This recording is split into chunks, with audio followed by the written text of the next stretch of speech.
Hello, and welcome to day 2 of the Fall Summit for Plug and Play. This is the Media and Advertising Batch 4 Expo. I'm Will Decker, head of the program, and coming to you live from our global HQ here in Silicon Valley. Really excited for the program this afternoon for you. And if you're joining us from all around the world, welcome. We're excited to be here. We'll be even more excited to see you all in person in May when we resume in-person activities here at our headquarters. But for now, we invite you to all in and join us with this exciting program. Wonderful group of startups, great speakers. We've really adapted the program to be different and vibrant and engaging for you. So let's just kick things off. There you go, day 2. And if you caught the morning's program, fantastic. A lot of our partners love to join the full 3 days of programming and get a view of the latest innovation and technologies across these various industries.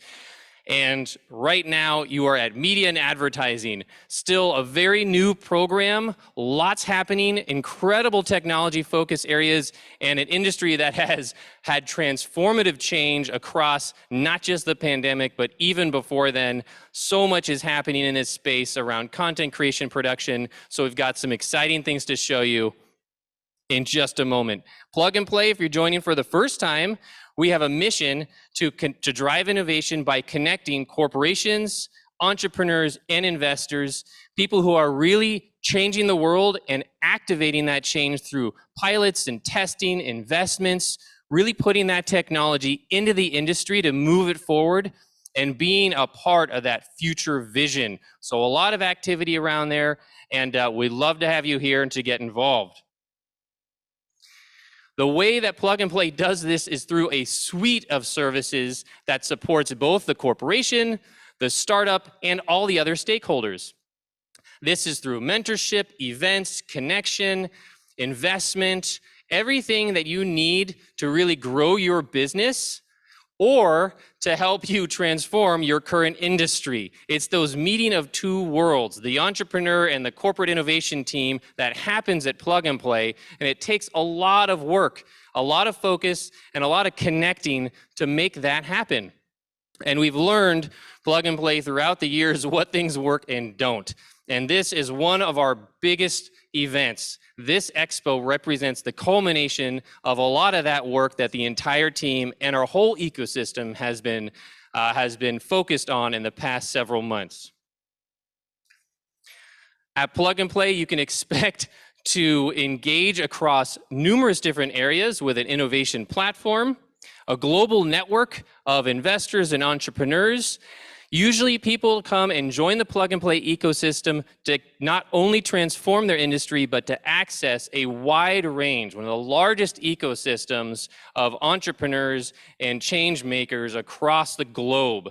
These are folks not just looking at their industry to see what the opportunities and the challenges are and work with external ecosystems and startups to help make that happen, but also to work with each other. A lot of our corporate partners love coming together, identifying common themes, and accessing Plug and Play's resources to help activate those initiatives. And what that's resulted in is the largest corporate network across all industries. And here at Media and Advertising, I'd like to particularly thank all of our media and advertising corporate partners. You guys have been at the forefront of the innovation change and really moving everybody where we need to go. So thank you. It's because you've come and joined the program and talked to our teams and our startups, identified the key technology focus areas across media and content creation, entertainment, the advertising space, and how that all has changed. Those themes and your participation and involvement is what our teams then take to go source and find the very best technologies to create these types of programs. So thank you. We really can't do that without you. That has resulted in a tremendous amount of investment opportunities for Plug and Play. Plug and Play's venture team, one of the largest teams that is here in the Valley and worldwide, over 100 associates that work all day sourcing great companies and making phenomenal investments. A lot of the startups that come into our network benefit tremendously from the work of the ventures teams and the other teams and programs like the media and advertising program today. Because of that, there's a tremendous amount of value back and forth, and it's led to some incredible success stories throughout time. I remember listening to some of these startups as they began their journeys, and then they interact with Plug and Play. They meet our investment team, they meet our partner success team, they meet our corporate partners, and over the years, pivot, grow, and exit, and become that next unicorn. If you're listening today and you're a startup, get involved. We hope you're on this list sometime soon. What that has led to is one of the largest ecosystems of startups. This is across every stage, almost every geography and industry. So if you are out there and you have a solution or a challenge and you think a startup has the solution there for you or can work with you on testing and learning and making that just right, it's likely it's part of Plug and Play. This network continuously grows, so these numbers constantly change as we update them. And the locations that Plug and Play has all over the world are these centers for innovation where our corporates are working on the ground with our teams on what issues and challenges are relevant to them in their local markets. And Plug and Play brings the startups from all over the world to work with them. Happening a lot virtually today, but it's still a vibrant ecosystem, and Plug and Play has continued to grow these locations. You can see here some of the locations on the map. We're adding more every day.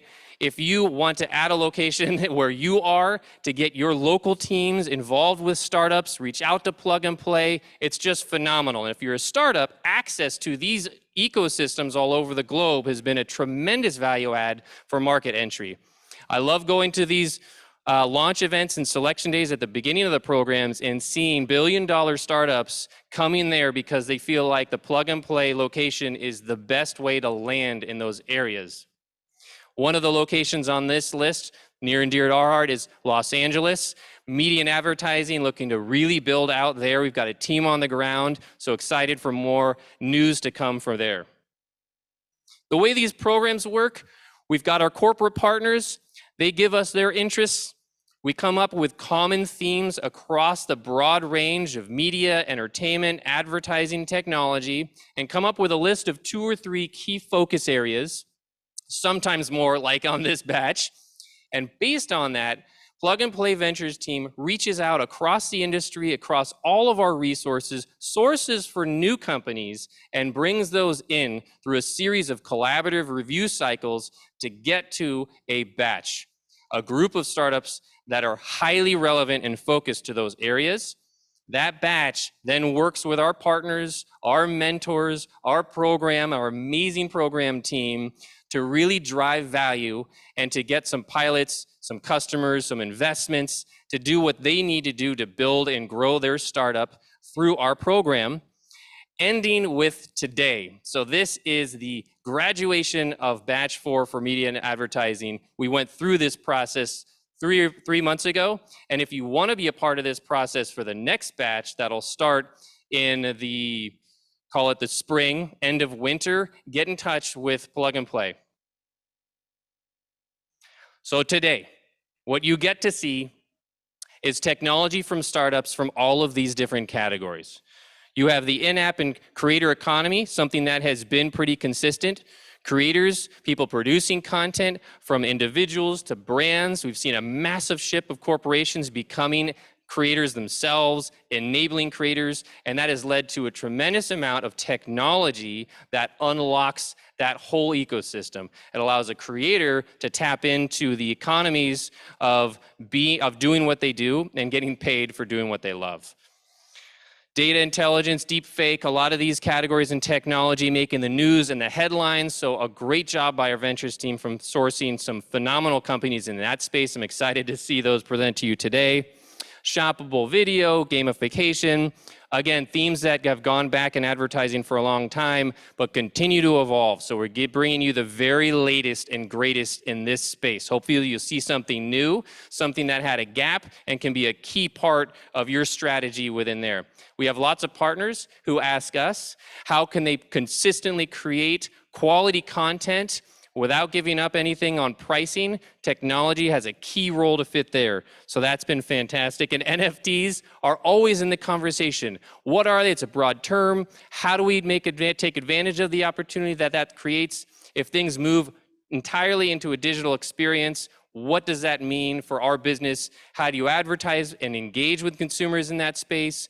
How do you work with it and where that's going to go? So we're going to have some great perspectives on that for you today. And with that, we won't thank you yet.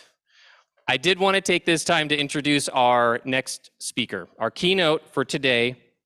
His work has drawn the attention of savvy investors and notable partners and collaborators from all walks of the entertainment sector, from film and music to sports, art, and fashion. After successfully founding, launching, and partnering on several notable business ventures, Aaron Levant partnered to establish NTWRK, a platform that reimagines the intersection of entertainment and commerce. I'm really excited to welcome Aaron to the virtual stage.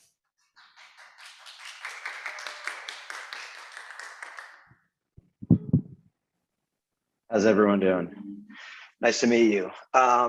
Thanks to Plug and Play team for having me today. I'm Aaron Levant. I'm the CEO of NTWRK, which is a live stream video shopping platform. I'm going to walk you through a little bit about NTWRK over the next few minutes, and looking forward, hopefully, if there's a Q&A at the end. I'll give you my quick background. I spent the last 20 years in the cross section of retail and entertainment. I started off in the streetwear business, and I founded at the age of 19 a company called Agenda, which over the course of the next 10 years became the largest streetwear and sneaker trade show in the world. And that led me to producing numerous events and music festivals over the years. Most notably, the last event that I worked on was in collaboration with Complex Media, where I co-launched and led ComplexCon, which is kind of the ultimate kind of Comic-Con for sneakerheads. And we brought tens of thousands of fans together with brands and what I called, the new mall, and people spent $35 million shopping in 2 days. And, NTWRK is ultimately a digital version of that. And I'm excited to walk you through that. NTWRK is a 3-year-old venture-backed startup. And, really live stream shopping is a big conversation in Asia. It's been said this will be a $100 billion market in the US. We believe it's already a multi-$100 billion market in China specifically. So, we thought this was a great opportunity to kind of reinvent QVC for the millennial Gen Z mobile first audience. People try to ask me about what live stream shopping is, and, it's kind of a nascent stage in the US at this point. It's been said it's probably under a $10 billion market. I think that might even be grossly exaggerated. But this chart is kind of the easiest way to describe it for me. What Netflix did for video streaming or Spotify did for audio streaming, I think live stream video shopping is doing for merchandise streaming. It's a new way of consuming retail and interacting with brands and creators. So I think that's the easiest way to kind of like summarize where our brand is and where the entire category lives. NTWRK is a curated live stream shopping and entertainment platform where world-class creators sell their most collectible products. And I think that's a great way to sum it up. And I'll kind of walk you through a little bit about that. It's a quick Bloomberg quote: "The future of shopping" is what they called us, and we'll take it. So we've been lucky enough on this journey, as we all think this is a big market opportunity to get some of the biggest luminaries from sports, music, and entertainment, as was mentioned before, to back us. So we've had early stage investors like Jimmy Iovine and LeBron James come into the company, and great organizations like Live Nation, Foot Locker, and UTA, and entertainers such as Drake and Arnold Schwarzenegger have invested in the company, and that's been great. And just 2 weeks ago, we announced our latest round of investment, which was led by Goldman Sachs, and French luxury group Kering invested $50 million into our growth round. So I think you'll see us spending that money on rapidly expanding our user base, marketing, and talent partnerships. So we're really excited about where that's going to take us over the next 2 years. When you think about NTWRK, I kind of put our market position as this: like, we're not quite a media company, we're not quite a commerce or just marketplace platform, we're not quite a social platform or a cultural events platform. It's kind of a combination of all those things. So when you think of us sitting in the middle of all these things, kind of creating a new super platform that touches on all these things. And I think that's what makes what we're doing so interesting and so challenging, is we're not trying to be a pure play in any one of these verticals, but really a cross section of all of them.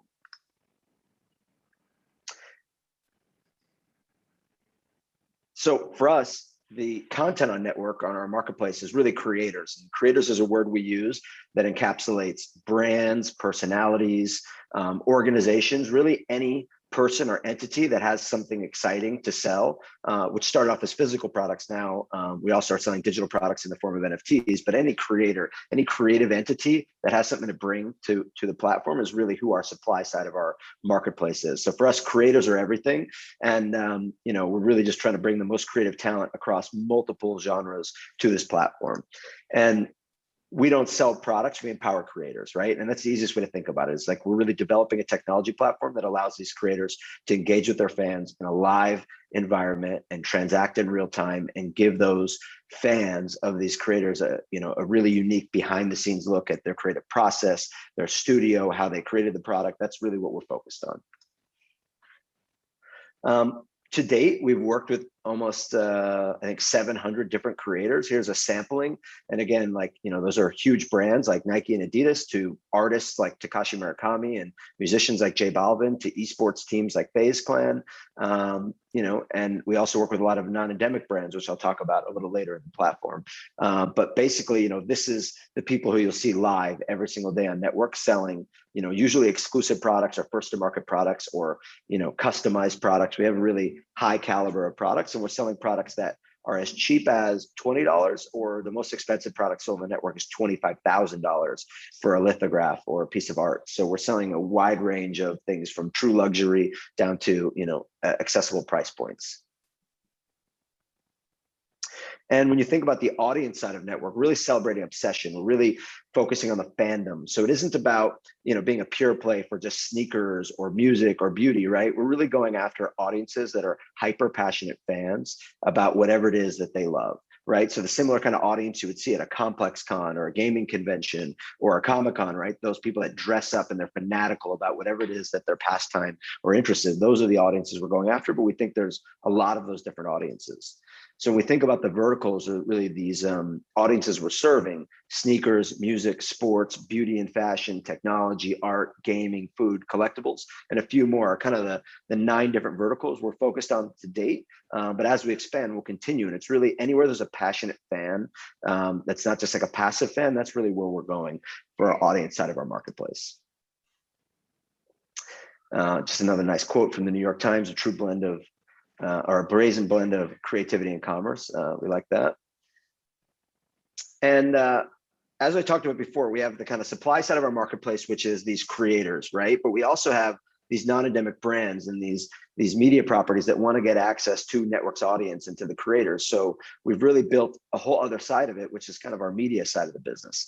And on that side of the business, we've worked with all of these brands, and we've worked with them with really interesting integrations. Some of these brands organically are already building programs with some of the world's top talent, and in the form of physical products, like we've done a program with J Balvin and McDonald's and help them amplify that pre-existing program. Or some brands come to us and they want to be able to insert themselves into the conversation organically, and we've helped pair them with creators who are on our platform. Some cases just to promote an idea or a program, and in some cases we're actually having these creators make really unique collaborations and then actually sell them on network. So it's consumers are opting in to these media campaigns, instead of purchasing things from these brands in limited quantities, and some of these things are very coveted. So I'll walk you through some of these programs just as an example. This was J Balvin and McDonald's. J Balvin came onto the platform and actually auctioned off these very expensive, like $50,000 diamond, fry and burger and McFlurry necklaces. So this was really exciting, great opportunity, and fans were able to access this for like a very low amount of money. Here's a program we did with Lexus and a creator on our platform called Christina Martinez, where she created a limited edition luggage set. And it was all inspired by travel and one of the new Lexus cars. So this is an exciting program. This was Billie Eilish. She was dropping a limited edition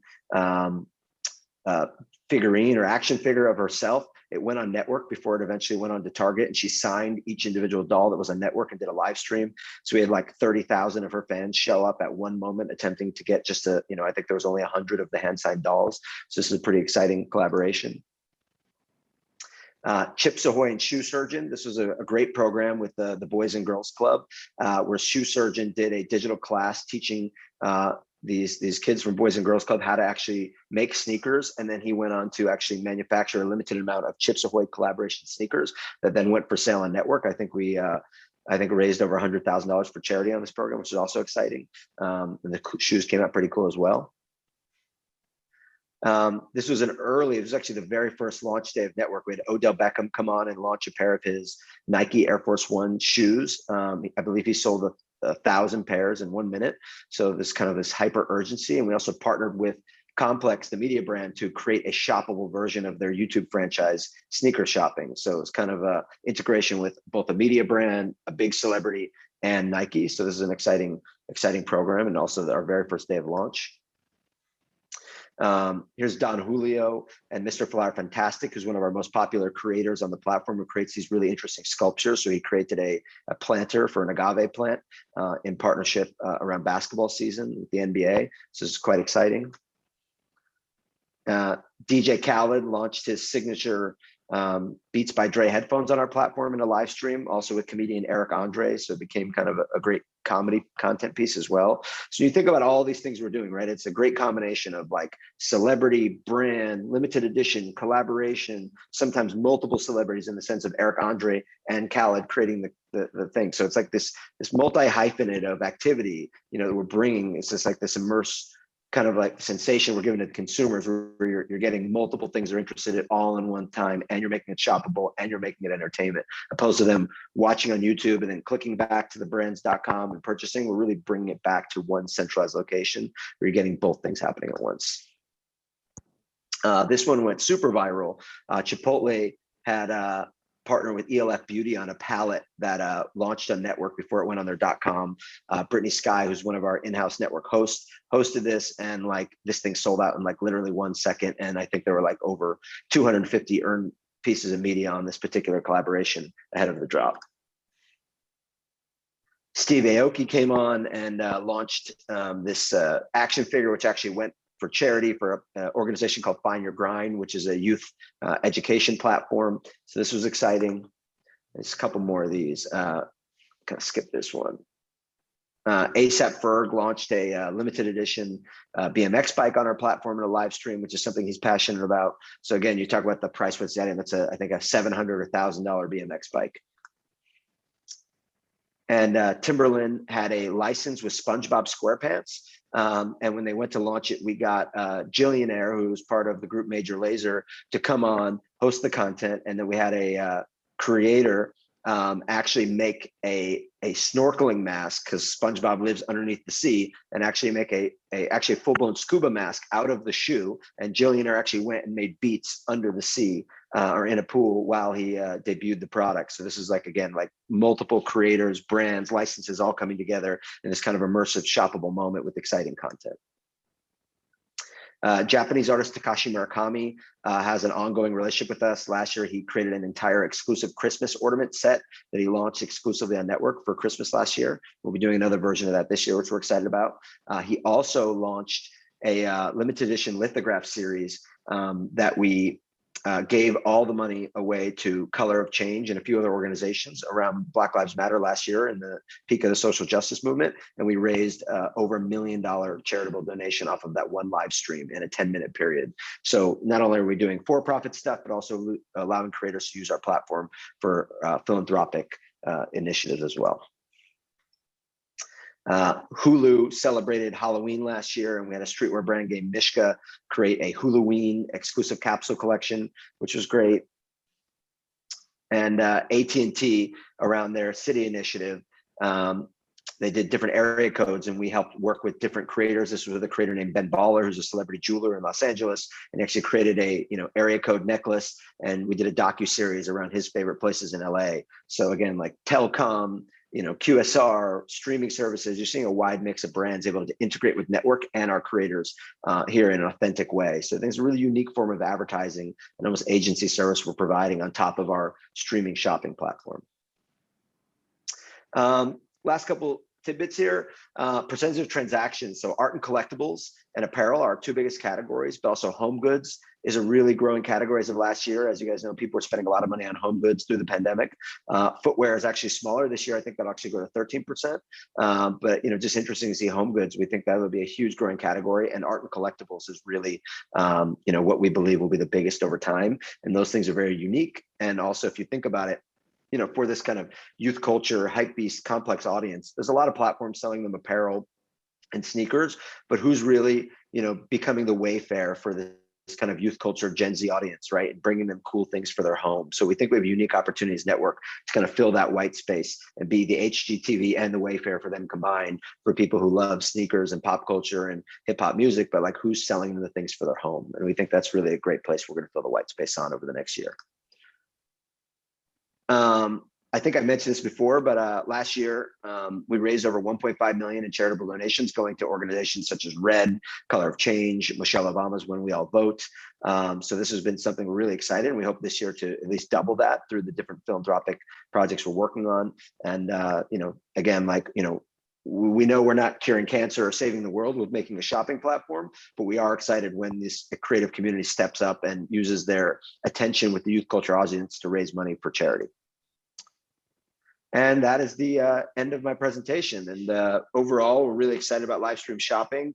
It's a space that's growing extremely fast. And hopefully you guys as brands out there are seeing this as an area to place your bets in, because we think this is a place where consumers are giving a disproportionate amount of their attention in the go forward world. And we know there's a lot of places in the internet you can try to get their attention, and we think there's a place that they are giving you a disproportionate amount of their focus, and most importantly engagement, and going even one further, they're spending money on projects that are led by brands, and which is, I think, a true form of engagement rather than just a comment or a view, right? They're actually putting out their money to buy things from some of their favorite non-endemic brands, which is not a normal occurrence.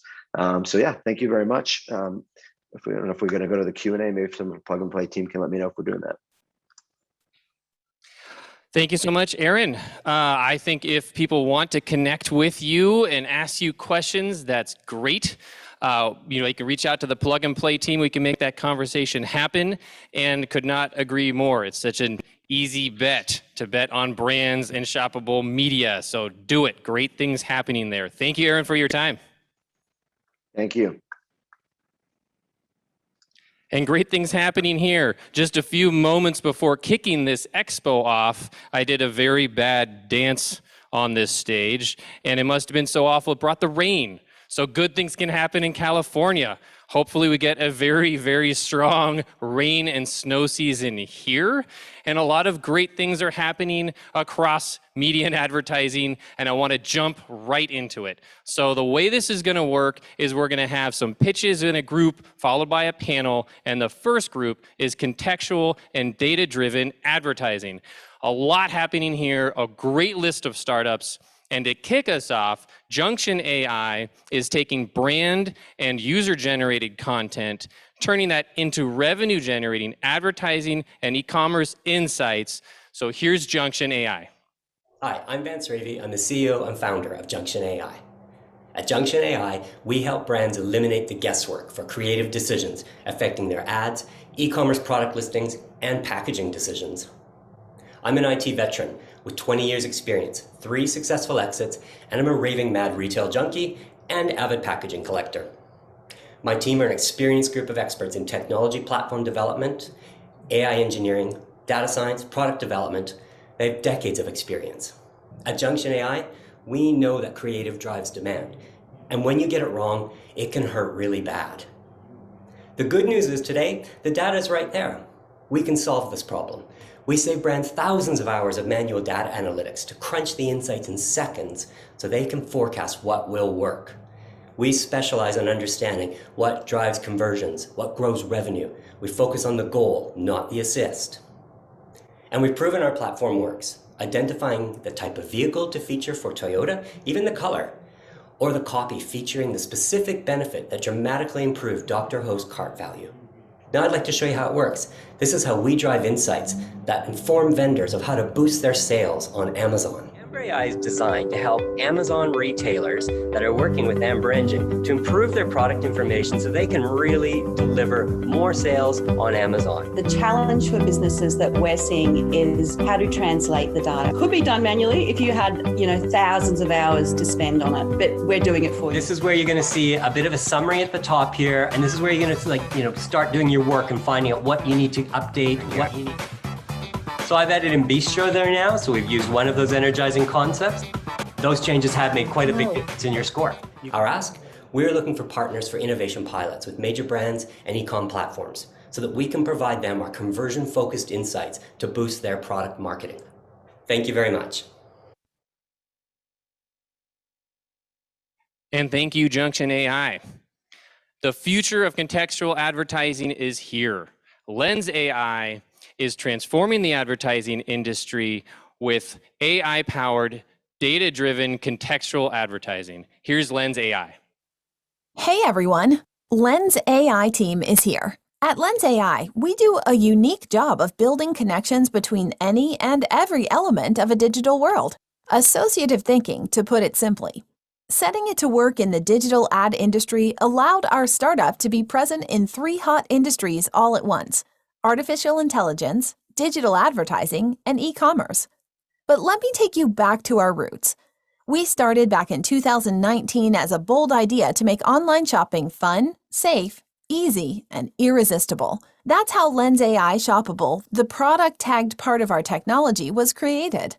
Lens AI Shoppable enables publishers to monetize their visual content by affiliating products from images and videos automatically. On top of that, it gives publishers the power to compete with platforms like Facebook or YouTube, since both of them are building a similar technology to run on their platforms. But we went even further and built Lens AI Contextual that enables running relevant ads based on the content users are scrolling through rather than any personal information. Goodbye cookies. These are the smiles behind Lens AI. They believed in it since day one and are continuing to help it evolve and get flawless with zero outside funding. Yes, you heard it right. We are completely self-funded. But now is the time to fuel our growth. We are actively looking for investments as well as strategic partners, retailers, brands, publishers, and ad agencies. This is just the beginning of our ambitious story, a story that has a chance to make every ad worth 1 million impressions. Thank you until we talk again.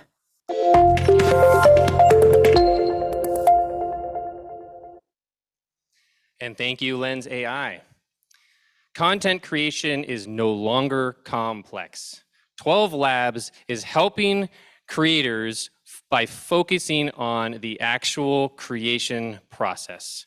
Here's 12 Labs. Hi, I'm Soyoung, co-founder at 12 Labs. 12 Labs makes contents within videos searchable for any business that deals with a lot of videos. In fancy words, we are building the next generation video understanding infrastructure to turn your videos into value-creating assets. Clients can use our cloud platform and suite of APIs to find the moments and information that matter within their massive video archives, be it an insertion point for an ad or finding a brand logo in media footage, and even finding that missing kid in days worth of surveillance footage. Let me show you a quick demo. You upload a video and that's it. No title, no tag, no metadata, nothing. Now all you do is describe what you're looking for, a couple eating snacks.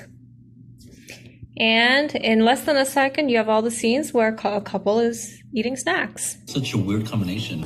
Let's try that with a brand logo this time. I'm going to type Coca-Cola, and we have a scene with the Coca-Cola logo on it. Now let's try a more complex query, something that utilizes both the context of a conversation and mix that with visuals. So something like Soyoung showing an example of video search. So you can search for something like Bill. This is a demo video I had earlier. Wood talks about Bill. And that's it. It's super easy and super magical. And this is possible because we have a magical team. We are a team of video-obsessed data scientists from the Korean military. And 2 weeks ago, we participated in one of the world's largest video search competitions hosted by Microsoft and ICCV and won first place. The beauty is that we didn't just build an amazing AI, we've built a whole infrastructure around it to make it scale to different use cases in diverse business settings. We believe that infrastructure is durable and the applications that we power will collectively change the world. If you have a video problem you'd like to solve, shoot me an email and let's set up a demo. If you'd like to join the next round, we're opening next January. Happy to talk. Reach us at founders@12labs.io. Thank you. Amazing. And thank you, 12 Labs. Our next startup, Largo, is bringing data-driven intelligence to predict success in the audiovisual industry. Here's Largo. Hello, everybody. Largo is based in Switzerland, and we provide next-generation storytelling tools for the audiovisual industry by using artificial intelligence. We started the company 3.5 years ago as a spin-off of one of the top universities in Europe, EPFL. The underlying technologies have a development story over 5 years, started from my PhD studies in the same university. I am Sami Arpa, the CEO of Largo, and our team is having people with the backgrounds in film industry and in computer science. I have worked in both disciplines. Netflix and Amazon have changed the entertainment industry. Now it is much more data-driven. However, the data and technology of Netflix and Amazon are not available to the rest of the industry. That's where we come as a player. We created Largo AI as a SaaS platform on which the movie producers can instantly analyze their scripts or video versions of their content. The system provides insights on content problems, casting, financial forecasts, and also potential audience for the content.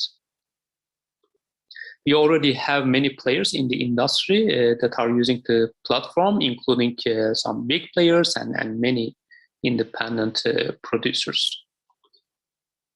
Our technologies already have a big take in Europe. Now we look for more expansion also in US, and we look for partners in Los Angeles for our movie industry vertical, and in New York for our advertisement vertical. So if you are interested, please contact us. Thank you very much. And thank you. So I would like to introduce our panel for this group, Contextual and Data-Powered Advertising. So as you panelists get all set up, it's going to be off to you. I'm very excited. So team, we like to start off with some introductions, even though you just pitched. So I am Kevin. I'm a principal on the team, heading up all our media and commerce investments. Tanya, yourself? Yeah, senior associate on the team, same team. Other Tanya? Yeah, I'm another Tanya. Okay, I'm a CPO at Lens AI. Lens AI is clearly an AI company that applies its technology to digital advertising industry in 2 different ways. We do Lens AI shoppable that turns every image and video into shoppable experience. And we also do Lens AI contextual that insert hyper-relevant ads in video and in image without relying on cookies or any personal information about users. All right, on to Vance. Hi, everyone. I'm Vance Raby. I'm the CEO and founder of Junction AI. And as you just saw, Junction AI captures all that brand and user-generated interaction data and converts it into insights that can help brands sell more. Look at that. And Sammy? Hello, everybody. I am CEO of Largo. We are based in Switzerland. And as you saw in our pitch, we provide next generation storytelling tools for the movie industry and advertisement industry. And with the very cool jacket, last but not least, Soyoung. Yeah. Hi, I'm Soyoung, co-founder and head of business development at 12 Labs. And 12 Labs makes contents within video searchable through proprietary video understanding AI. Basically, our AI understands visual and conversational context within videos and allows customers to search for exact moments within massive archives, whether that's for content creation and moderation, finding optimal insertion points for ads, or fine-grained brand analytics. That's awesome. So team, almost all of you have some AI element, some machine learning application that you're leveraging for your specific products. I think when we look at our corporate base, oftentimes is that a lot of companies claim to be AI companies and then turn out not to be. If break down, what does that mean for your company? What, like in terms of what algorithms you're using, or what kind of proprietary in-house technology you've built that may leverage on something that already exists in the market. I think, and obviously explain it as if you're explaining it to a 5th grader. That's how I always say it, right? Like if you can't explain it to your niece or nephew or your child, it's going to be hard to explain it to anyone else. So, anyone feel free to take the mic. Okay, let me start. So we have actually our unique associative thinking algorithm. What does it mean? That our AI can understand image and video. How it does it? It scans the image, detects multiple objects, and then the way they appear to each other, or like the way they connect with each other, we can say what kind of image it is or what's on the image. What we do without it, then we kind of establish what associations the user can have from these images and videos, and then we match that environment with the relevant ad. So the ad can be more native in that environment. Also, we have 30 different models, the way we match products. So for our LensAI shoppable, we analyze the video, we analyze the image, and we detect all the entities, and we match them with marketplaces like Amazon, Walmart, eBay. So this way we can tag them automatically and make them shoppable. Till this day, there is no known technology on the market that can do this. That's about us. I think it's a really interesting point, Kevin. There's a lot of AI applications out there, and there's actually a lot of really good algorithms out there that are public and that anybody can use. In fact, there's model marketplaces now where you can go actually find the models that you want. It really comes down to your use case, and then looking at, well, is the standard model or the standard algorithm out there going to get you to the result that you're looking for from the project that you're running or the use case that you're trying to solve? And in most cases, we find, certainly in what we do, that no, it won't. You're going to have to enrich it further. You're going to have to take something else and add to it, or customize it to meet the specific need of that brand, especially if you're talking about an enterprise brand. And so, that's where we've really found our sweet spot, having that ability to take what is a very complex thing to do, a massive, AI platform to develop, data ingestion, pre-processing all that data, then modeling, evaluating, and then delivering it out in some sort of useful way to tell a data story, some sort of insights consumption layer. What we've really found our specialty there is, looking at how we take all that and then predict those energizing and fatiguing trends, to predict, what should be in that image, what should be in that content, so that marketers can be very proactive, or product marketers can be very proactive in what they're doing. They need to be aware of things in seconds and at the right time, not when it's too late after it. So I think the prediction part and that learning around the prediction part is, our special sauce. I can continue. Yeah. Go ahead. I'm sorry. Okay. So where we use AI, actually I should tell where we started, because we were thinking we can represent the movies with certain patterns. Like as we represent music with musical notes, the question for us, if we can represent the movies also with the same some simple patterns, that by just looking at these patterns, you can get many insights about the movie. And for that, we use AI. And just to give you an example, drama is an element in a movie, and then it evolves from start till the end of the movie. As human, we can judge the level of drama by watching a film. How we can make the machine understand the drama. So this was one of the patterns that we tried to teach the machine. And our input for machine, it could be text or the video, depending on the stage of the film, because we use our system during the development of the film. So that required training AI models by taking text, video, and audio as input to teach cinematographic patterns. So I guess I'll finish off. So what 12 Labs does with our AI that we've built from scratch is our AI first understands the video and it makes it searchable, right? And the way it does that is, of course, video is comprised, it's composed of images. So it's like usually like, let's say 30 frames per second, that's 30 images. So what our AI first does is for each, it first identifies the really important frames. And within those frames, it identifies the objects, what people are saying, like what the shot type is, and all of those informations, and it builds relationships within that image. And then this is the next part is the key, which is it then takes those frames and makes temporal connections. So it's almost like finding the cause and the effect. Like, let's say there was one frame where I was holding a bag of potato chips, and the next frame I don't have the bag anymore. So it makes a connection that it's not just gone, but the bag of potato chips I just ate. And so thereby it's able to understand the conversation, the visuals, put that together and understand what's happening.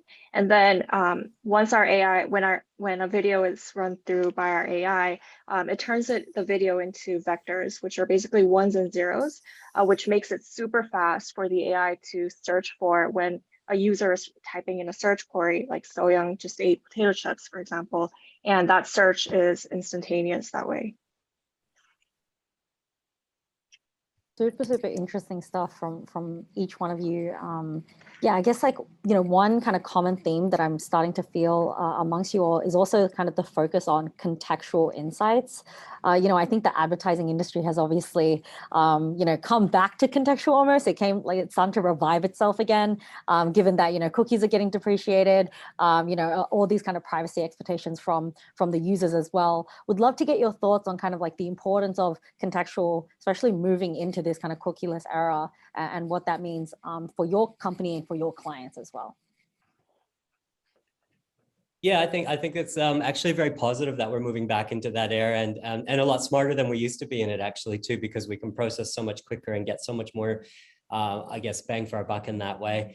I think it's really important with contextual to see that we're using AI to understand themes in this case. I mean, we don't want to just, serve up ads or serve up more information about the exact same thing they're looking at. One of the things that we really look at is specifically to understand the theme of what they're doing and understand context in that way, because then I have opportunities to, sell complementary products or serve up complementary services that would be very attractive to that user and keep them on that buying journey as well, keep them engaged through that process. It might even be other content, content commerce is such a big part of it.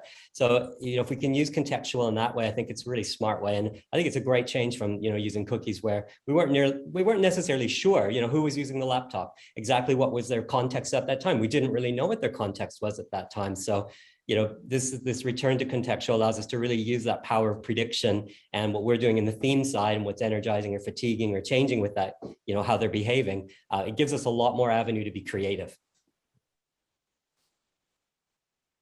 Yeah, I definitely agree with Lance. We did notice the trend that ad text is kind of emerging into e-commerce. So soon advertisement and e-commerce will be unified in one experience. So also, with contextual becoming a new king, because there are so many companies that saying contextual, but it's very important for advertisers and agencies to remember that contextual technologies are not equals.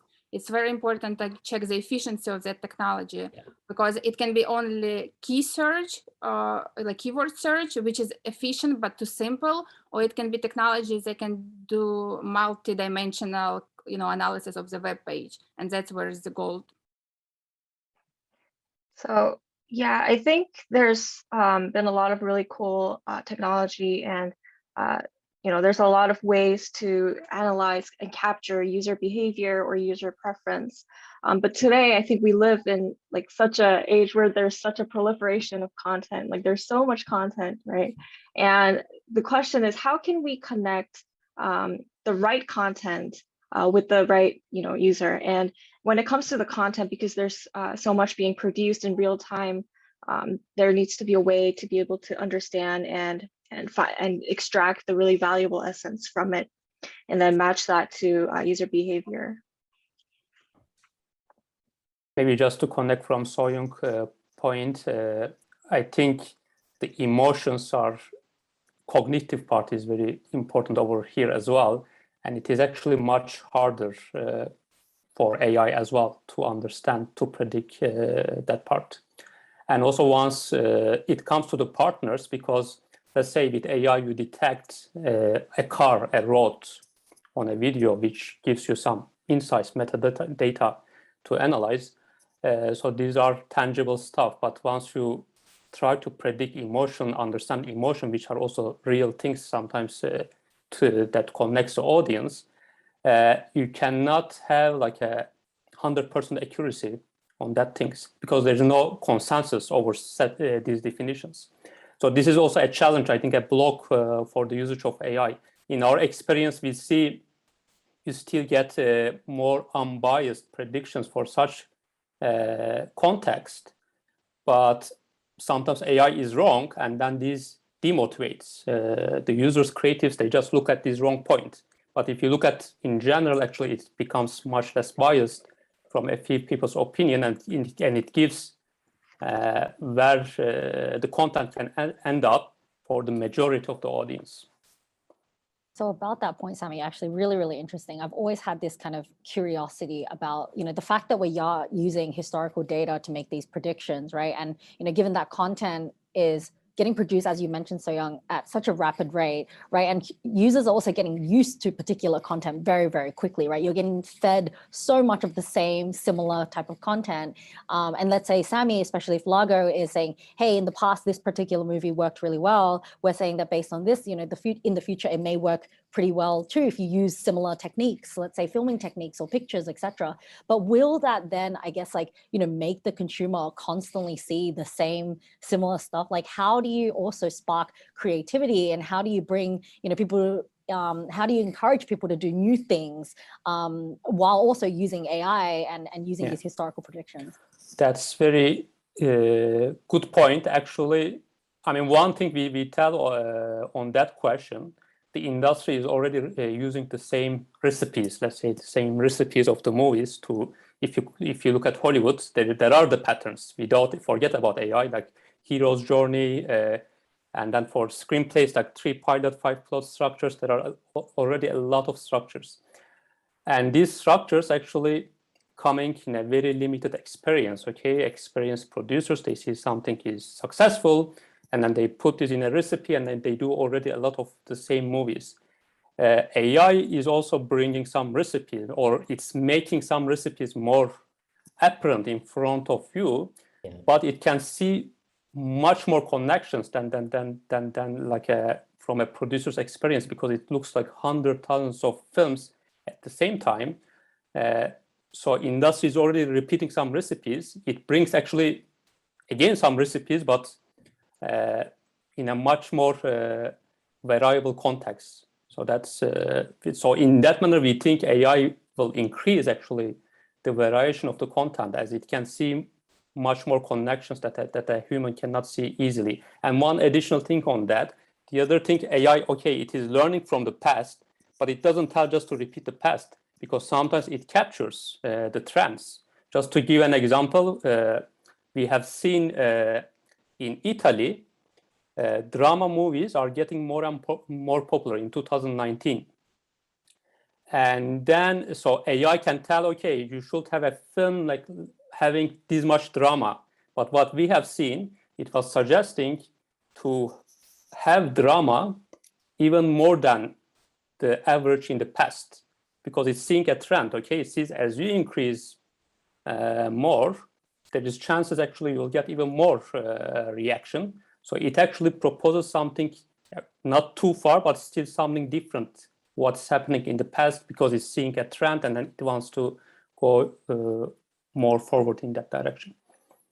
Yeah, I think that's a really good point, Sami, that, I mean, we can't escape that we have to use past data. I mean, AI has to learn off something, so that's part of it, but we have to, understand, the users have to understand it's a prediction, and it's still their job as the humans then to add the value of looking at those insights and extrapolating on those insights in a creative way.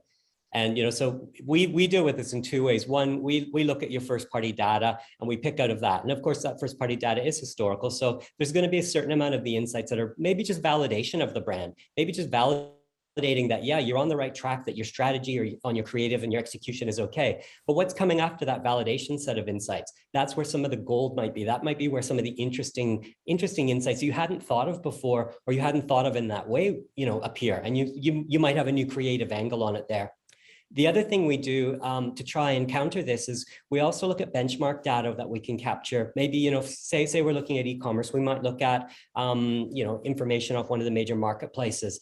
and then we'll process that alongside of the customer's first party data, find that they're, first of all, we've got to make sure there's a strong relationship, that they're, if we're selling chairs and I don't want to see baby cribs or something like that, right?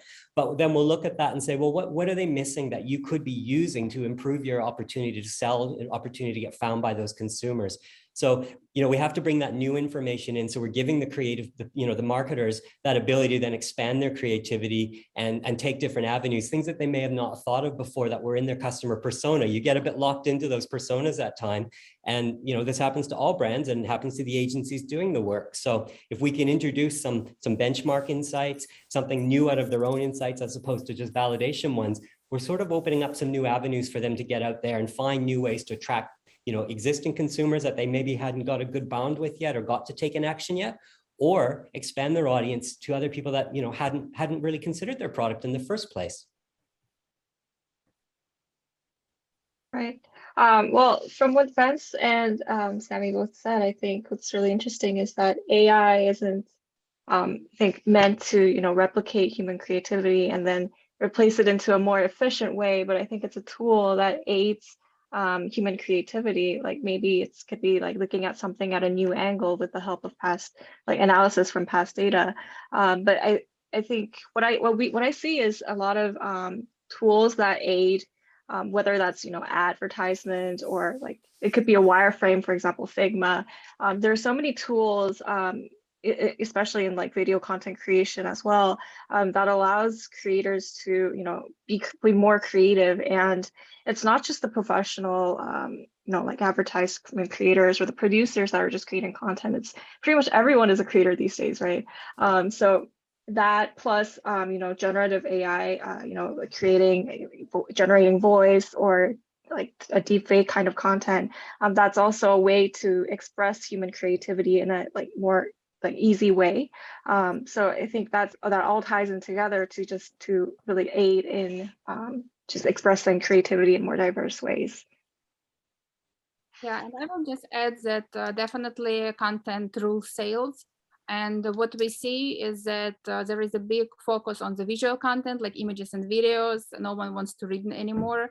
Everyone wants to grasp that, like a 5-second video and understand everything. So what we do at LensAI, it's a part of our analytics side. We do analysis how different contents performs against each other, how different ads performs in different contents, and we provide this data to content creators so that they can make more informed decisions when creating their next piece. So we're in an interesting time period, right? It's 2021. Folks are, it used to be, you went to your TV and saw all of your content there, and all of that was placed by some ad executive that worked on Madison Avenue and just shot ideas out. Then comes 2010, social media becomes a thing. We're spending more of our eyeballs there. Now, 11 years later, a lot of these publishers, i.e. social media companies, are under fire.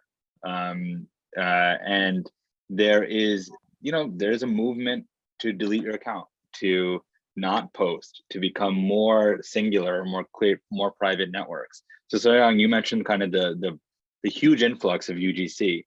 And I don't think that's going to stop. I don't think any of us think that consumers, it's nature for us to share and express things and all of that. But once again, I think we're seeing a different type of relationship, right? The consumer and now the social media companies' relationship is changing. How does that affect your platform or any of your platforms in thinking about how you cater towards brands? Because brands are now thinking, wait, should I allocate my marketing dollars towards these platforms? Does it make sense for me anymore? Is this what I want to be associated with? And now they're all reevaluating and potentially buying their own publishing channels. So I'm curious on how you think about your industry and how you work in it.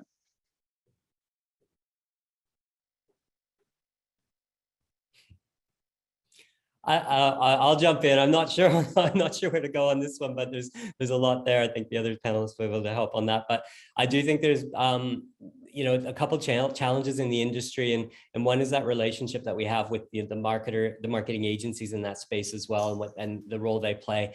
And I think there's a lot of room to change the process of how we work with that, to be a lot more proactive and think a lot more, I guess, intentfully about where we're marketing and why we're marketing there. It's no secret that Amazon is the biggest product search engine. So, you know, that's not a social media site. You know, so is it that we're leading on Amazon in our marketing, and that might, you know, generate you to search it on social media or notice it next time you see it on social media? I mean, that's one of the areas we're looking at specifically, is that packaging. So when I've seen it on Amazon once or a few times on searches there, and then I see it on advertised on Facebook, you know, maybe my relationship has changed. I'm not discovering it on Facebook, I'm discovering it somewhere else. So I think with the rise of the e-commerce marketplaces, you know, and growing in that space so much more, I think there's going to be some interesting change in the behavior, or where we go first, or how we find things, and then how we interact and get to that purchase cycle. And I think that's going to change how the marketing industry, you know, the agency industry itself works too. Right. I think that, yeah, I agree. Like the aggregate of the attention isn't going anywhere. I think that's always going to be increasing, and maybe up to now, we've seen like a few platforms dominating the space, and maybe like Kevin, what you mean could be, what you're saying could be, it's going to be more fragmented, and there are going to be more platforms. Perhaps they might be private, or it might be in a different format. But I don't think that it's going to change, that it will still be a social channel where people's attention and their purchasing attention is going to go. Yeah, so I think it's very worthwhile for marketing.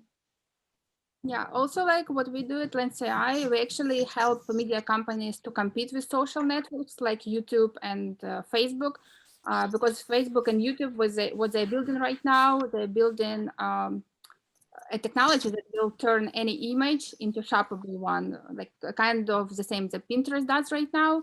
But those technologies, they will be only available within YouTube and within Facebook. So what about other, so like, you know, media platforms? So that's where we want to offer our technology. And also there is another trend, like if you look what happened the last few months, you can see that Apple launched the Apple search ads, Walmart launched their own DSP, and a lot of retailers like Home Depot, Gap, CVS, they're launching their own media platforms. So that's something to be aware about too. Walgreens too, we found out, I think 6 months ago, are launching their own media channel. I mean, I guess on that same point then, I use something like in my head is like the mom metric. Like when my mom starts talking about something in the news, I know it's like it's a big deal. And you know, like data is a word I think she discovered like 2 months ago. But that's the point, right? Like we all, the average person interacts with data privacy now when they log onto a new app. If they have an iPhone, it says, hey, are you sure you want to share your data? And you're like, wait, what the hell is data? And then you look it up and you're like, oh wait, maybe I don't want to share that, right? So the average consumer is now dealing with that and thinking about it and wondering. So when, especially in the contextual ad platform, I know this is a common conversation of data privacy and so forth, and consumers are, but I think what's changing now is consumers are starting to think about it. And they're thinking, wait, is this advertisement here because they know what I'm searching for? Or like, is big P&G or big brand looking at my information, and are they overlooking what I'm doing? How do you think about that? Like when you talk to your marketers and they're bringing that up, what's your response oftentimes for the data privacy concerns? I mean, I can speak maybe a bit general, not only advertisement concept. In Europe, you know, there is a lot of regulations, GDPR, and then now they try to define even further regulations. Actually, they have recently, European Commission, they were talking to AI companies. I mean, they talk with us as well.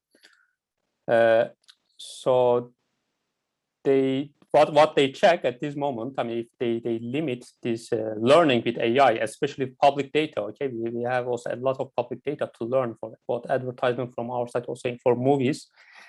What will be the impact for the development of AI industry? I know in US, in many court decisions that I think there's Google cases that the courts have decided in the favor of Google, for example, a few cases as. So this is a bit scary. I mean, you talk about the user part, of course, users, they also hear more through these regulations, and then they stop sharing data. And then, of course, there is certain level of regulations are required over there, as we see misuse of that. But I mean, it could be it could come to a point that, I mean, we might need to pay copyright by just to use any data to learn. That will be really a big barrier for the development of any AI tool. And in general, we tell for this kind of arguments because, I mean, if you go to a bookstore, with our brain, once you read a book, you still learn stuff from that, and for that, actually, you don't need to pay a copyright. Okay, so that's and AI is also learning. If you resell this data, okay, we understand. But if you are learning from this data, this should be open for these tech companies to learn.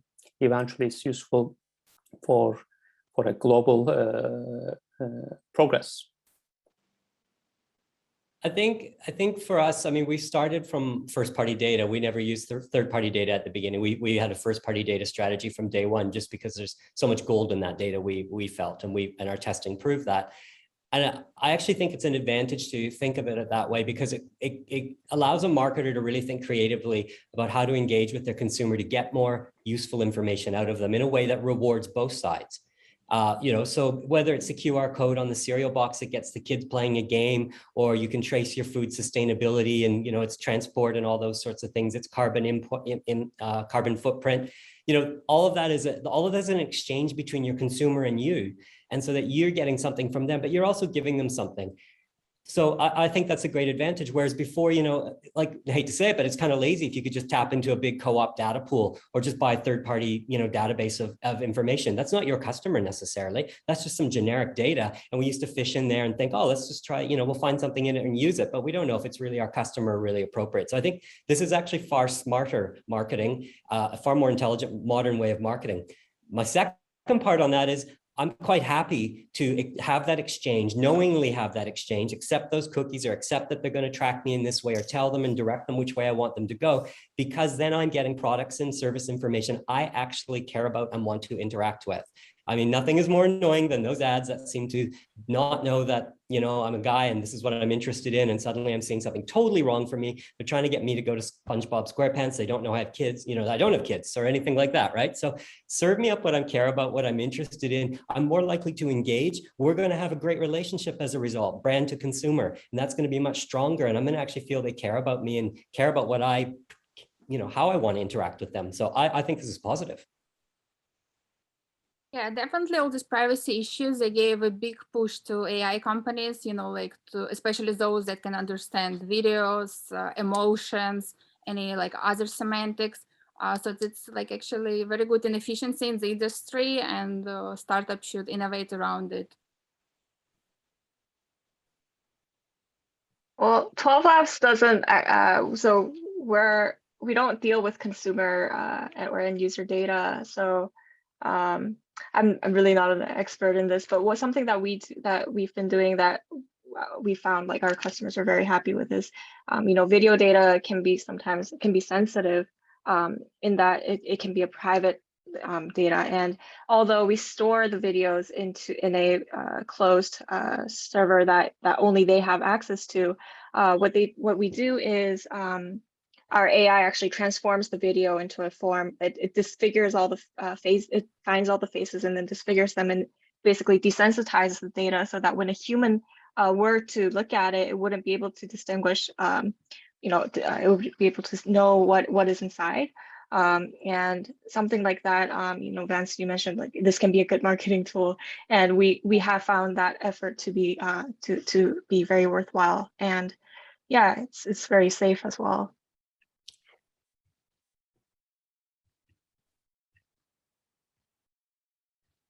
Awesome. Yeah, no, that makes entire sense. And I guess, you know, obviously tools are going to also develop and advance, and, you know, we're going to, of course, there's going to be more privacy kind of regulations, et cetera. So that's just something that we've probably got to embrace. But I mean, out of that, you're going to see a lot more innovation as well, right? And as all of you are doing now. So super interesting panel. Thank you so much for sharing your thoughts on all these topics. It has been a pleasure chatting with all of you. And yeah, thanks again for joining. Thank you, Tanya. Thank you, Kevin. Thank you. Thank you all. Lovely chatting. Bye-bye. Amazing. Totally agree, Tanya. Thank you to all the panelists. Thank you, Tanya and Kevin, both Tanyas. That was phenomenal. Next, we'll have the social and new media group. It'll be a great set of presentations and a panel. You don't want to miss it, but first, it's our 15-minute break.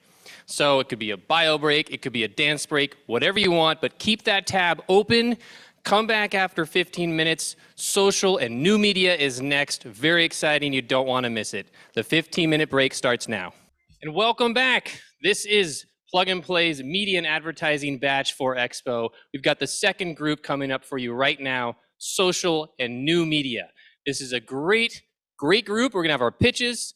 And if you're on Zoom, you're going to get the poll whether or not you want to meet the startups presenting. Make sure you watch out for that and complete it. Our first startup, we're going to jump right back into it, is Ting. Ting is revolutionizing the creator economy as we know it. Ting is a creator community powered by data. Here's Ting. Hi, I'm Danny Levy, CEO and co-founder of Ting. We're a data services platform for the creator economy.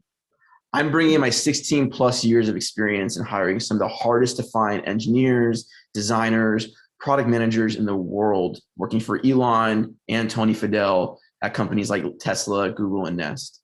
And I partner with my co-founder and friend Jahi to build Ting. My name is Jahi Sundance. I have over 25 years experience in the music business. I have a few Grammys, and coming together with Danny to create Ting has been a really amazing experience. In a short period of time, we've already raised over $400,000 in hard capital from amazing investors, including Ron Stewart, a VP at Warner Records, Jeff Cook, CEO of Meet Me, and other great investors, Jennifer Pirro, Kevin Simmons, Jonathan Chang, and more. As a creator myself and speaking for my entire community, I can tell you that using tens of social media and streaming applications all at once just to manage my daily career is a real task. So Ting solves that problem. By using data intelligence, we put creators into the driver's seat in their own careers, connecting over 15 plus dedicated APIs into one real-time, sexy as hell dashboard that's amazing to look at. And what that does allows us to create other products to even further the spectrum of our business, including enterprise. Collecting insights from fans and creators allows us to work with brands and record labels at a higher level.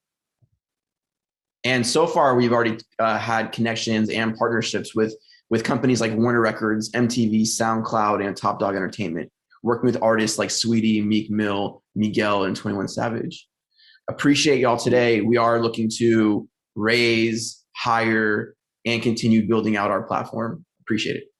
Thank you. Thank you. And thank you. Our next startup, ARTI, is democratizing the world of augmented reality for storytelling video everywhere. Here's ARTI. Hi, I'm your own ARTI's CEO. Augmented reality is used today in only the top 1% of broadcast. Why? Because it's expensive, it's complex, and it's hard to use.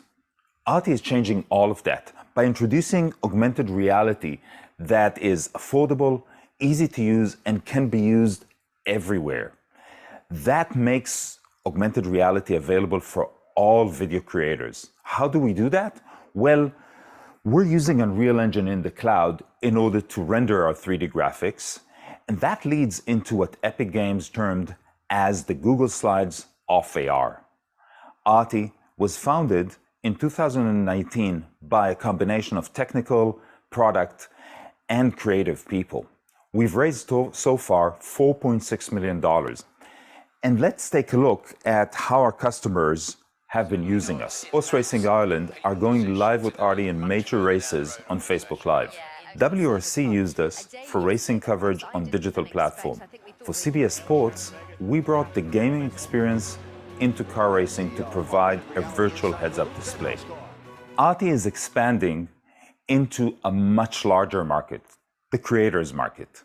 If you have a significant YouTube channel above 10,000 subscribers or so, please join our closed beta program. We're raising $15 million in order to create this self-serve augmented reality that is going to create the first augmented reality platform available for all video creators. ARTI is on fire. Come and join us. Thanks. Amazing, and thank you. Up next, Trufan is an audience management platform. They're helping brands and influencers grow their social community and sell directly to their top fans. Here's Trufan. Hi, everyone. My name is Anna Claire, and I'm the COO and co-founder of Trufan. Now, what is Trufan? Well, we are a 3-year-old company that helps build products to allow enterprise marketers to build audience intelligence and extract valuable insights in real time. Well, what does this mean in detail? Well, it means that we help companies like the NBA and Netflix better understand their audiences both on social media and in terms of generating and segmenting their first-party data. We're a team of 24 people based across Canada, but mainly in Toronto, and we've raised around $6 million to date. Now, how does Trufan work? Well, we have 3 main pillars. The first one is generation. So a brand will create an incentive to generate and achieve growth objectives. So a brand like the NBA might give away courtside seats and encourage people for a chance to win those courtside seats. They need to sign up for the NBA official newsletter and download the brand new NBA fan app. As users do those actions, they are then entered for a chance to win those courtside seats. Now, once all that data comes in, both on the first party side, i.e. emails, phone numbers, mailing addresses, or on the social side with the NBA's, Instagram or Twitter, we can then segment that data, analyze it, and have a deeper understanding of who those individuals are across the board. And the last step is activation, essentially taking those audiences, finding the people that brands care most about, and reaching out to those people and getting in front of those users. Now, the impact, we've been, had the fortunate ability to work with some phenomenal companies. With EA, we worked with them during their annual EA Play live stream, and within the first hour generated 303,000 data points. G Fuel was an example of a company that actually actioned out the data they generated, and they saw a 300% open rate increase and 150% increase in click-through rate compared to their previous best campaign. And Bud Light, after a month of working with us, gained over 10,000 Twitch followers and 100,000 new engagements. Now, obviously, brands love us. I won't talk too much about this slide, but we've had some great testimonials from the team at Hootsuite, United Talent Agency, as well as some of our other customers on the right. Now, we're super excited to be able to potentially work with you. We're looking to work with some amazing new enterprise customers across the board. So if you are interested, please reach out to Marco on the bottom right there, and super looking forward to chatting with you moving forward. Thanks. Fantastic, and thank you. Next up, the future is social. Amity is on a mission to make social experiences more accessible than ever. Here's Amity. Hi everyone, I'm Francesca, COO and CBO at Amity. We are a tech scale-up headquartered in London and Bangkok, and we raised more than 30 million in funding to date. We recently began our international expansion in Europe and the US, and we opened offices in Milan and Miami. We have a little bit more of 200 employees coming from 29 different nationalities. What do? We specialize in social experiences.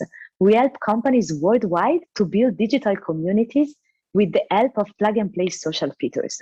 Our flagship product, the Amity Social Cloud, allows anyone to add pre-built social features to any existing app or digital platforms. We have 4 main modules: social, chat, video, and bots. Each of them is fully customizable and can be added to existing products to increase user engagement and build loyal communities. We work with many media and advertising companies around the world. An example, TrueID. TrueID is the #1 entertainment and streaming platform in Thailand. They have more than 27 million monthly active users.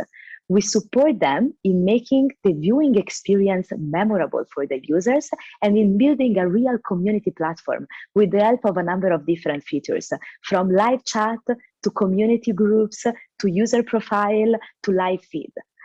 6 months ago, we started expanding in Europe and the US, and we are already seeing an incredible traction in these new markets. We registered a 320% quarter-over-quarter growth, and we are already working with some very recognizable local brands. But of course, we are still at the very beginning of this process. We are the only company in the world offering a complete suite of social experiences, and we see an incredible growth potential. So what we are looking for? We are looking for local industry leaders willing to invest in the relationship with their customers and in community-driven experiences, and for partners willing to join our ecosystem and help us accelerating our mission of powering digital communities everywhere. Are you one of them? Please reach out to us. We would love to hear from you. Thank you. And thank you so much. That was incredible. Next up, welcome to the deepfake future that you can feel good about. DeepMedia is leveraging deepfake technology to globalize videos. Here's DeepMedia. I'm going on a senior trip to Mexico, but I don't know how to speak Spanish. Oh my gosh, I have an idea. Download the Copycat app and translate it. Puedo comer una quesadilla de pollo con arroz frito. Turn left at the stop sign. Girar a la izquierda, en la señal de pare. Best friend, take me home. Can I have some of your yogurt, please? You already speak the language you want to speak. E fammi cosa vuoi mangiare. She really wanted mac and cheese.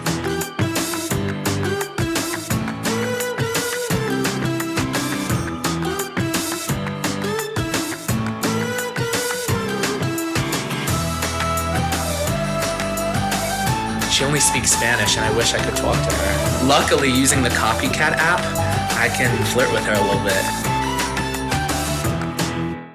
Much. And now it's my pleasure to welcome our social and new media panel. So panelists, get all set up, get online. I'm really excited and looking forward to the conversation. It's off to you. Good to see you all. Hey. And thanks again for joining. So now that we've had everyone, let's kick it off. I mean, social is obviously the biggest buzzword. So is, AI, immersive, all of these kind of buzzwords. You guys are kind of like the most exciting startups in this space, and, probably the most fun. I mean, the DeepMedia video was awesome. You guys are on fire. Yeah, I loved every single aspect of the videos. So would love to kind of kick it off and just maybe first and foremost, we'll introduce everyone. Kevin and I have already introduced us earlier, but yeah, would love to do a quick one-liner about each one of you and what you guys do, just to put a name to the companies. Danny, we'll kick it to you. Cool. Hi, I'm Danny, CEO and founder of Ting.io. Been in tech for over 16 years, running recruiting teams. As you saw on my video, I guess I don't talk my background at all. But one second, my dad's trying to call me on my cell phone while we're doing this. But yeah, I'm enjoying being part of Plug and Play cohort. I've intersected. I went from the really deep technical background of working with amazing talent to now venturing into this entertainment music space. So it's very interesting, this segue. And I'm really enjoying it, but also enjoying this accelerator as I'm learning from it. Danny, you should invite your dad to the Zoom. We'll have him on the panel, and whatever he needs to discuss with you, we'll do it in public.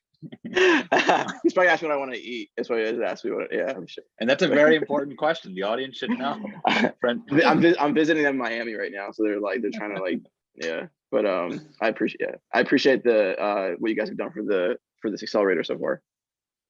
All good. Francesca, off to you. Hi, I'm Francesca. I'm the CEO and CBO at Amity. My background is actually the opposite of Danny. I absolutely don't come from tech.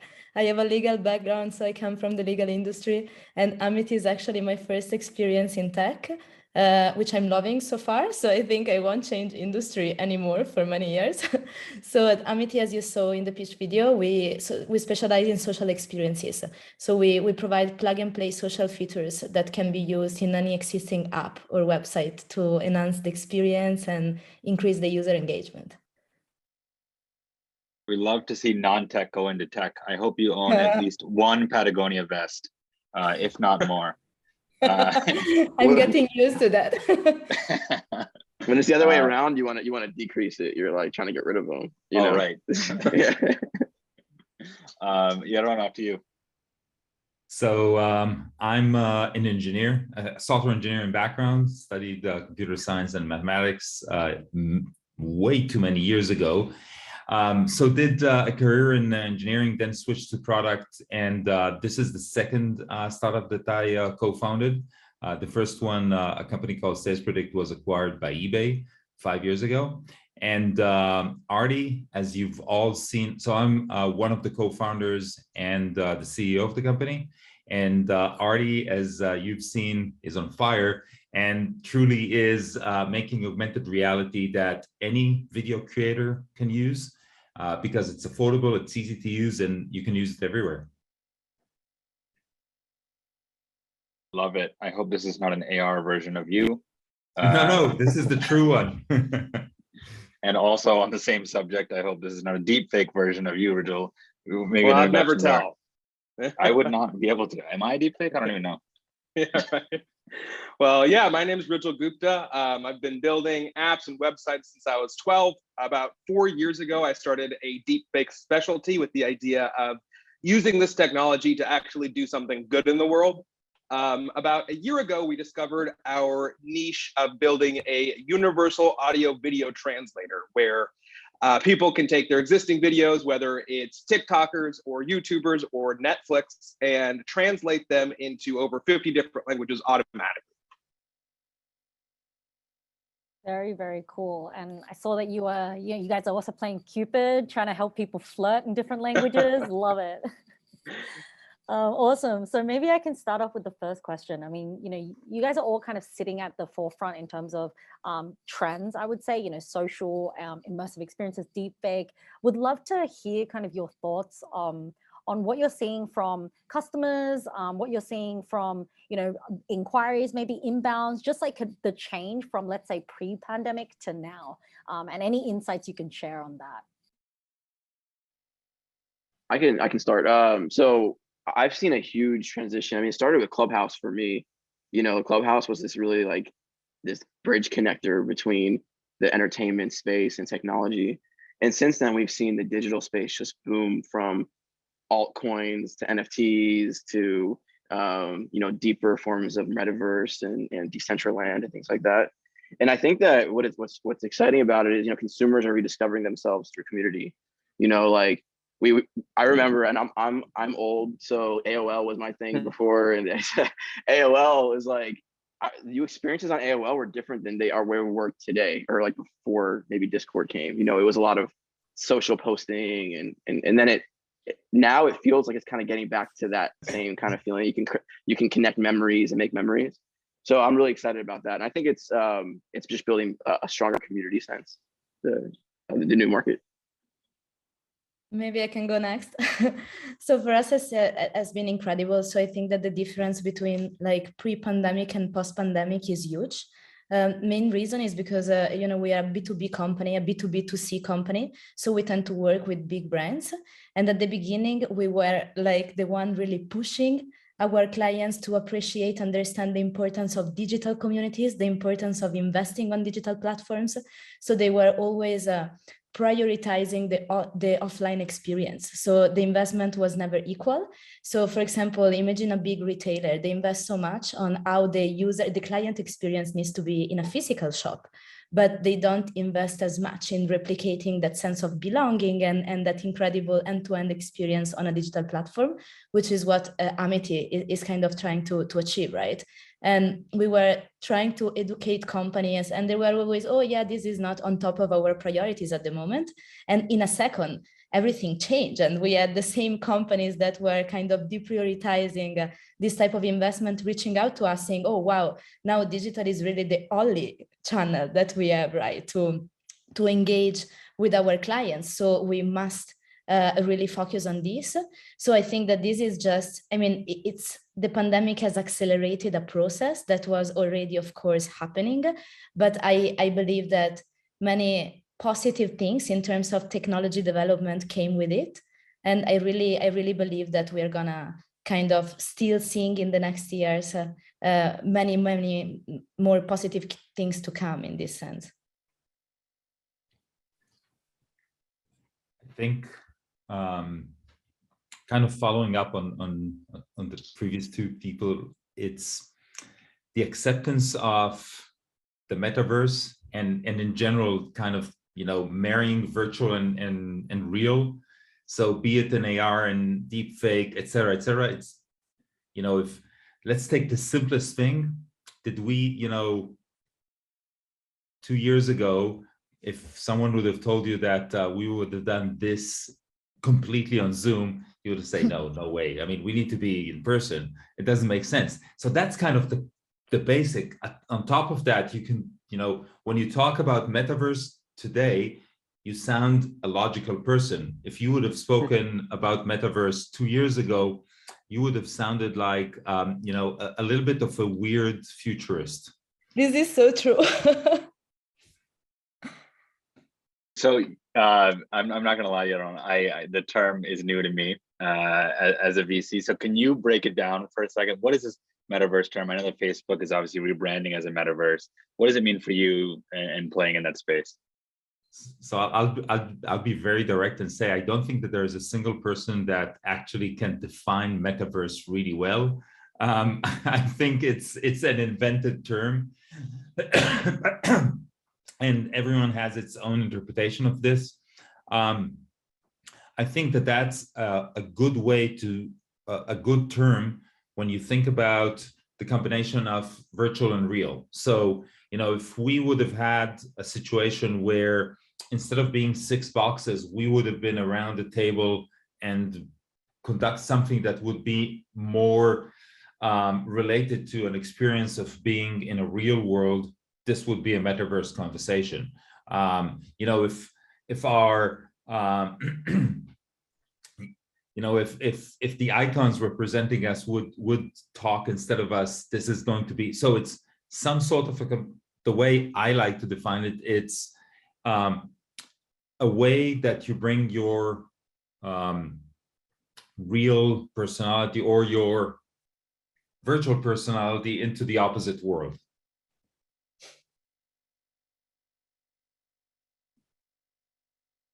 So I think some people might not point, agree with me, and that would be totally perfect because I think that that's the thing.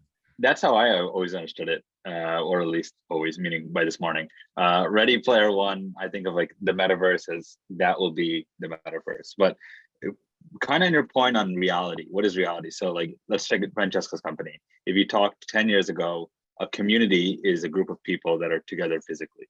And now the reality of that has changed.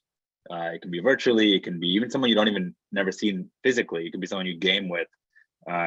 For Original's company, I mean, does it have to be the actual actor, or is it the IP around, let's say, that actor that is playing in that role? So I'm curious on, we're redefining kind of societal norms, almost all of your companies. How do you think about that? How do you palate that? How do you digest that and give that to a different individual who might have a different bias and different opinion on your subject matter? I actually have a strong opinion about this. I mean, we take ethics very seriously at DeepMedia, and I think it comes down to the owner of the IP or whatever is that person, right? No one can deep fake my face or voice but me. We're working very closely with the Screen Actors Guild to figure out the language and laws around this. Obviously, the laws don't exist, really. Also, apologies if I'm cutting in and out. I'm like uploading a few terabytes of data somewhere to AWS right now, so my internet's just totally messed up. But like, obviously, we're going to see this play out in the courts. I think that's very clear over the next 5 to 10 years. So I was just saying, over the next 5 to 10 years, there's going to be a lot of court cases about this.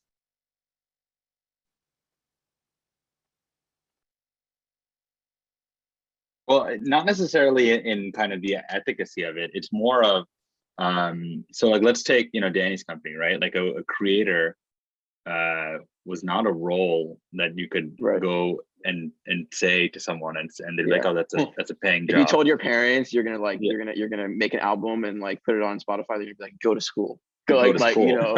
It's like that's how it was. Like when I was 18, we were an Incubus cover band, and I thought we were the shit, and we were not the shit. Like we were shit. Like that's what we were.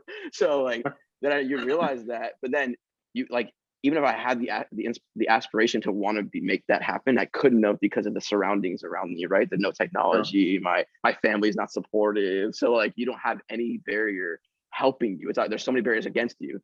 So I think that what the metaverse does, and kind of to touch on what the first answer was, and a little bit of what you were saying too, is that it's what you see and what you are today. A lot of times you have this personality that now people know about, you know, or like you kind of like enjoy yourself, you know, or it's a community you haven't discovered yet, you know, you haven't really seen because you haven't been around enough to see it. You've been in the same relationship, in the same circle for X amount of years, and you haven't been able to see everything outside, right? So what the metaverse allows you to do is it allows you to connect with community, right? And it all starts with the community first before any IP or anything else, right? Like the community is what connects people. When we, like my company, for instance, why we've built what we built and why we've continuously built it is because artists, creators, and the creator, again, it's a very generic term, are interested into how they can really find who is what is the saturated market of their community, right? And how they can grow that to be better. That could be metaverse layer. And metaverse is just the attractive layer that you can be something on a computer you can't be outside sometimes. You know, you might be saying, let's put LFG or like I pizza GIFs or like, you know, GIFs all over Discord, and you go to your like friend's house and you act like different, you know, that happens. So I think the metaverse is that you can have that excitement to your side of your life with also balancing your business side as well. If I can jump in, I mean, I couldn't agree more with you, Danny, in terms of the importance of community, really, in the way we interact, we engage with each other. And I really think that what changed when going back to what Kevin said about redefining social norms, right? What really changed as a result of the digital revolutions and the social networking era is the fact that we got spoiled. We have this need of feeling part of something and having a role to play, and we don't want to be passive anymore in our relationship with brands, with service providers. We really want to feel part of it.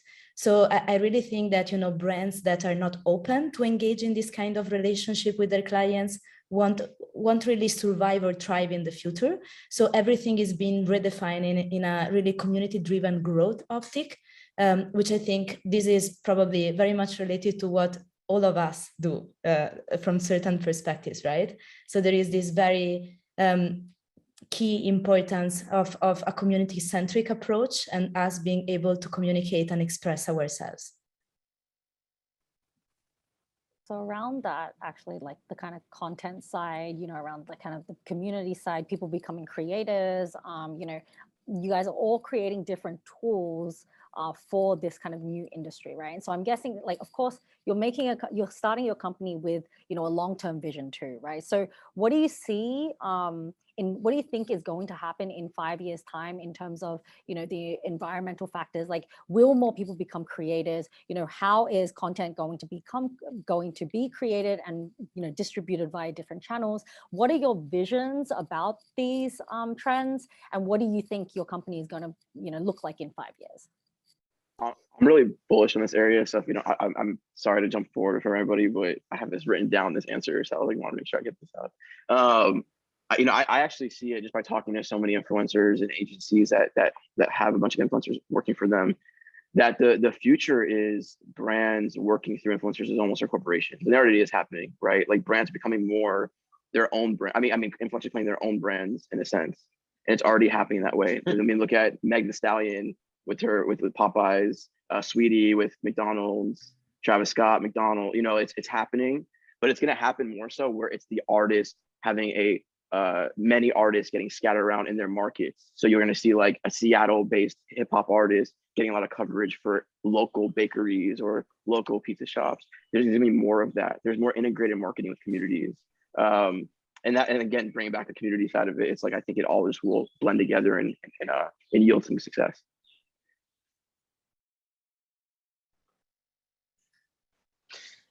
My vision for how content's going to be distributed and changes in the future is, honestly, it's pretty simple. It's everything exactly the same. I mean, you know, innovations by these other people here are going to happen, but it's just no language barriers, right? That's the only really thing that we're focused on right now. We could hop on a Zoom call. I could be speaking English. Francesca could be speaking Italian. You know, we could all be speaking different languages, but we're still communicating and all connecting with the same content. I think that what we see is, you know, there is the creators world and digital media or big corporates. And I think that what we're going to see is these worlds coming together closer, because people that actually work in some of these big companies are creators in their free time. And it will make more and more sense to have people that can actually create content become content makers for these big brands. So as an example, we're working with an esports television company, and they have influencers as the content creators. Now, is it a social thing? No, it's not social. It's a total different thing, but it's actually a collection of creators that compose a TV channel. So I think that there's going to be more and more these worlds converge and become closer. And us as a company, for us to enable people to create AR experiences and actually make money out of that is where we think we will, beyond becoming the AR solution that the creators are going to use, it's hopefully also going to enable creators to make more money by introducing AR experiences that they will sell solely to other creators, and of course to corporates. This conversion between the big corporates and the creators economy is exactly what we are seeing at Amity, because we work with many big companies and we really help them in building digital communities. And by doing so, they enable their clients to communicate with each other and to really create contents for them. So we witnessed this incredible transformation of people that from clients became almost brand ambassadors and started to be followed in the community, and they became influencers for the community. So that you can witness this very strong relationship that almost become a win-win, because of course the content creator is promoting himself and he gains a lot of followers very quickly, but at the same time, in doing so, he's promoting partially the brand, but also that type of community. So I really think that we will go in the direction where everything is going to be fully integrated, also in terms of the type of experience that we are going to have in terms of offline, omni-channel integration, offline to online and omni-channel integration. I think that I really see barriers kind of coming down and down in the future.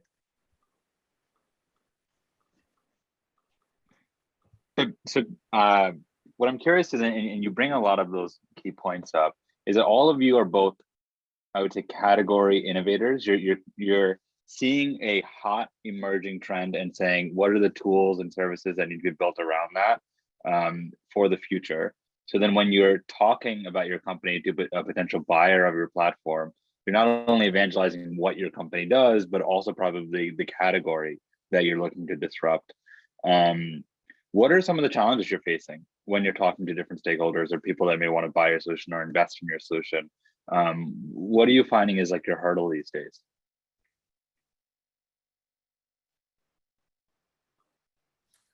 I can go first with hurdles. People look at augmented reality, and of course, even when you say the word metaverse, they even look, the look is even stranger and say, is this truly something that people need, or is it a nice to have thing? And so it's a significant hurdle. We of course strongly believe that it's something that people need, and it's not like, they don't need it as much as they need water, of course, but it's not oxygen. They don't need it in order to live, but they will need it in order to survive, because once augmented reality is going to become a standard, you'll need to do it. That's going to be a way to communicate over video, over other spaces. And once the metaverse becomes a reality, then if you don't have it, you're out. It's like I think that in a couple of years from now, if you're not going to use augmented reality, you will look like someone that can't use Zoom today. And Kevin, just to touch on what you were saying earlier about data and you yourself not, thinking of data, like what is it, when you see the apps pop up. With Ting, creators are understanding they actually have access to their own data, what data is, right? How knowing who your top fans are based on engagement and the amount of attention they're giving you as an artist. Those are really important data facts that they don't get today because they don't understand they can grab that today. So really just building that knowledge bridge, that kind of like you were saying about just new words, new technology, you know, new ideas of new technology is always hard. I mean, look at every space, look at the medical space, how long it takes them to get any technology. And it's any new industry is very hard to enact any new technology. So we're doing it through connecting the community, and then also just showing them more an easier onboarding of what data is and how and the clarity around it.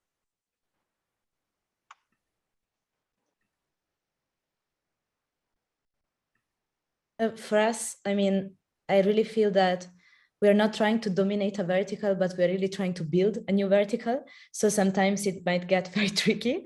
And I really feel that we need to do a lot. We really need to educate our customers on why they need to do so, why it's so important, why they need to focus on this kind of feature set and innovate in this way. So of course we struggle with that, but I believe it's becoming more and more easy. Also because there are so many trends that can be observed in the world. If you look, for example, there are regions of the world. Our company has a very big office in Bangkok, so I look a lot at Southeast Asia and what they do, where this kind of technologies in everyday's life, in the way you buy, in the way you interact with other people, they are just so more advanced, so more adopted. So I think that everybody is realizing that it's very important to invest in this way. So before, you know, we had digitize or die. So it was, you know, the struggle of everybody approaching digital transformation. I really think that we are going towards socialize or die. Like you really need to be in the game and to put yourself in these social dynamics. So it's going to take a while, but I'm seeing really, I'm seeing some progress in this sense. The timing part is so tricky, Francesco, to what you're saying. Because sometimes we see that all the time as VCs too, that like an entrepreneur has a land-breaking idea, but the industry is not ready for it, or the consumer is not necessarily piloting it yet. So definitely agree. You know, a lot of, you know, how do you think about a lot of what you guys are doing is the first mover, right? A lot of you are the first company in your space, or one of the first handful of companies. When you think about that common paradigm of first mover, or kind of a winner take all type of space, like how do you look at your space? Is there room for competitors? Is it one where you have to own it and run it, and that's how you become scalable?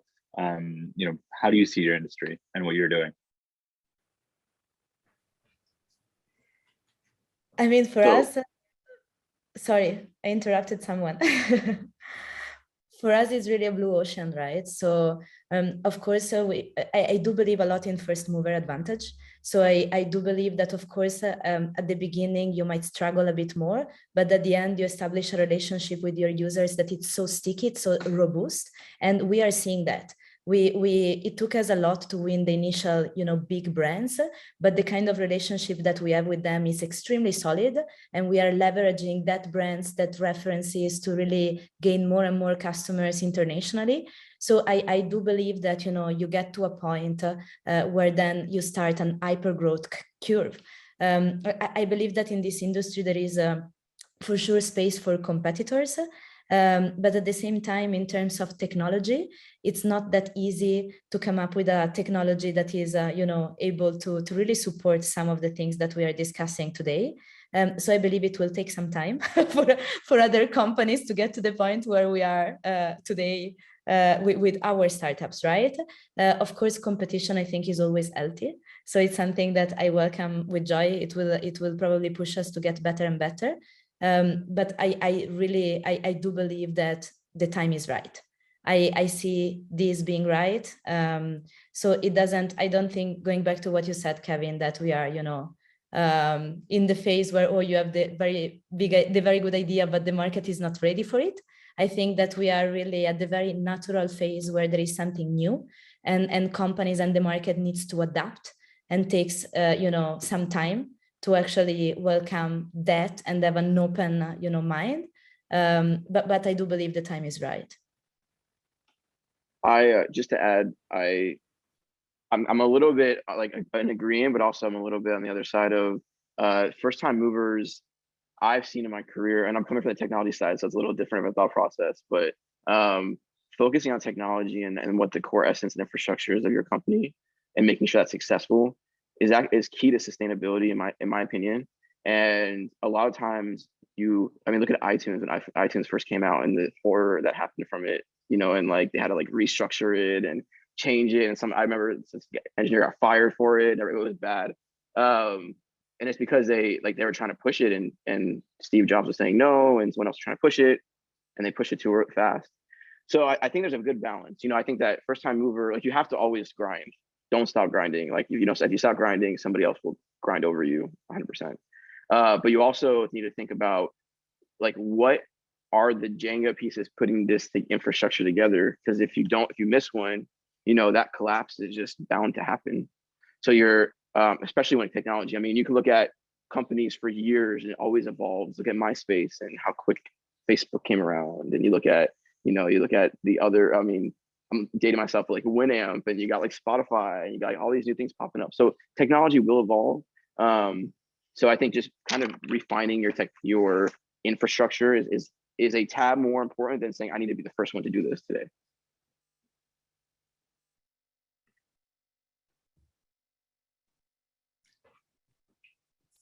First mover is important. It's key, at least in my mind.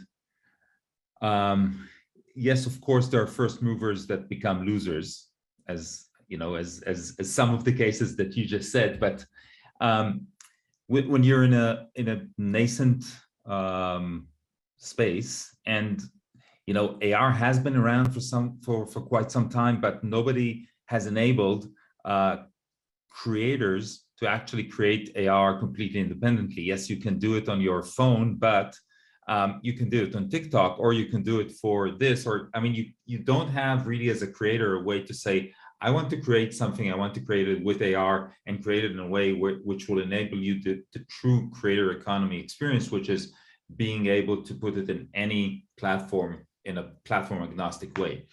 So I'm now, when you think about a company as a co-founder, you need to think about it as an investor, because you're investing your time in it and you're investing your money in it.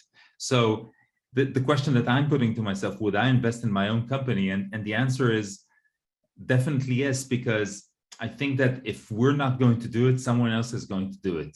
So with that in mind, I would rather be the first one doing it and grab as much market as we can, and not leave it to others. Yeah, I basically agree with everything Johan just said. In my opinion, I think it's important to recognize that market is key, right? And so first mover really depends on, not just the tech, but the market you're hitting as well, right? There are plenty of deepfake companies out there. We're the only one really focused on high quality enterprise one-shot voice translation, right? So finding out that niche gives you that first mover advantage, and then hopefully you can expand from there, right? Look, in terms of there being space in the market, sure, there's always space, but I think all of us here agree that screw competition, right? We want to eat up as much as we can. I fundamentally believe that in 10 years, deepfakes and synthetic media will be $1 trillion market, and I want as much of that as possible. Love it, and totally agree with all of you in some format. No, this is really, really interesting. Thank you all for sharing your thoughts.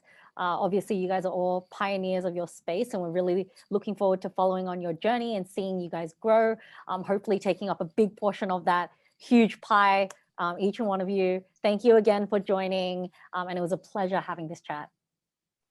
Thank you so much. Definitely. Thank you. Thank you all. Appreciate you. Thank you. Danny, call your dad back too, okay? Bye, everyone. He's probably calling the cops right now. No, I was kidding. Bye, everyone. Bye, guys. Thank you. That's amazing. Thank you again to that incredible panel, everyone on the panelists. Thank you, Kevin and Tanya. And very excited now to have Kirsten join us on the stage here, live and in person, our amazing program manager and partner success. What is it that you don't do? So today has been all your day, done an amazing job, but I know now is the part of the program where we want to recognize someone in particular, so I'll hand it over to you. Thank you, Will. Very nice introduction. So for the first time, we're actually going to present a startup award, and the winner of this fall's startup award is Lens AI. So Lens AI, they deserve that round of applause. Not only were they just a pleasure to work with, super gracious and kind the entire program, but they were super engaged. They went after every opportunity, met with every single mentor, attended every single workshop, and took all of that feedback to heart, approached everything with a growth mindset, and I know that they will accomplish great things with that attitude. So another round of applause for the team at Lens AI. And I'll give it back to Will to close this out. Amazing, thank you, and congratulations. Wow, day 2 in the books for the Fall Summit 2021 for Plug and Play. I did want to shout out a special thanks to Kirsten for arranging everything programs. Thank you to the ops team, to AV. We cannot do this without you. You can see our ventures team up here, partner success, business development, partners in sales, everyone from analysts and interns. It takes our entire team so much work to pull this event together. Special shout out to marketing. You guys are the best, making everything happen. And thank you to all of you who tuned in today. We cannot have these programs without your engagement, your support. And I'm really excited to kick off tomorrow, so join us tomorrow for day 3 for the Fall Summit. We'll have new materials and packaging then. And then again in May of 2022, we are so excited at Plug and Play to have you all back and join us in person in Sunnyvale, Silicon Valley. So we'll see you there. That's a wrap.